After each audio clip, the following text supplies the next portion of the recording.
Hey, Jordan here with Blue Tides, and today I'm going to show you a job that we did and kind of give you some tips and tricks to look out for if you do happen to have a situation like this.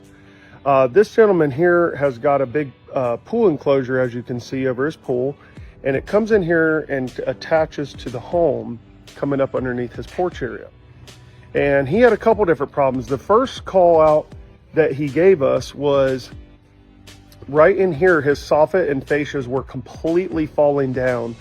The water was coming through this valley and into this super gutter and then back up in this corner, and it was completely flooding, running back, overflowing, then coming on this beam here.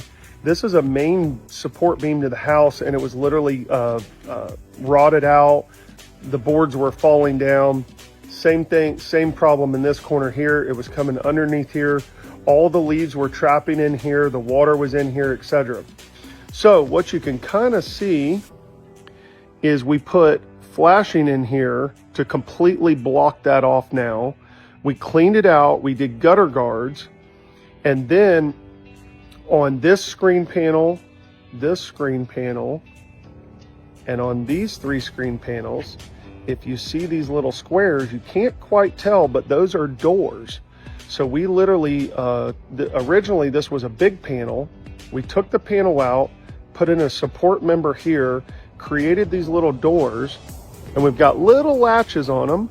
You can see right there, where he can just put a little 6-foot ladder here, pop that latch, and that door opens up where he can clean his gutters out and, clean the roof, make sure they're clean, that kind of thing.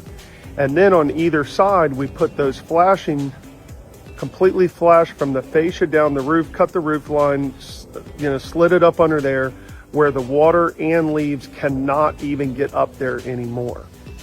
And then what we did is on this main beam, you almost can't even tell, it's a little bit wider than normal. We've got it totally encased there. This is actually a post, it's not the wall kicking out. And we've got one right there too. We wrapped all of this in hardy board, painted it to look like the house. You can't even tell what we've done. But behind that is 2 LVL members that we came in. So instead of actually having to totally remove this beam and replace it and create a support member in here and all that, which would have cost probably 10 grand, it was less than half of that. We stripped and opened this up, added 2 LVLs in, coming out to your post members, encapsulated it in hardy board and painted it to match the home, and now that's completely supported and fixed. And we already had rain last night, so we already know that it's working, and there is no leaks done. And then of course we rebuilt the soffit and fascia and scabbed in on the trusses on these 2 sides so to fix it. But that's something you want to pay attention to is, number 1, these little cavities like this, making sure you have the right flashing. Number 2, if you do see a problem, as soon as you see it, you need to call a contractor. Obviously, if you don't live in our area, you're not calling us. But if you do live in our area, call us.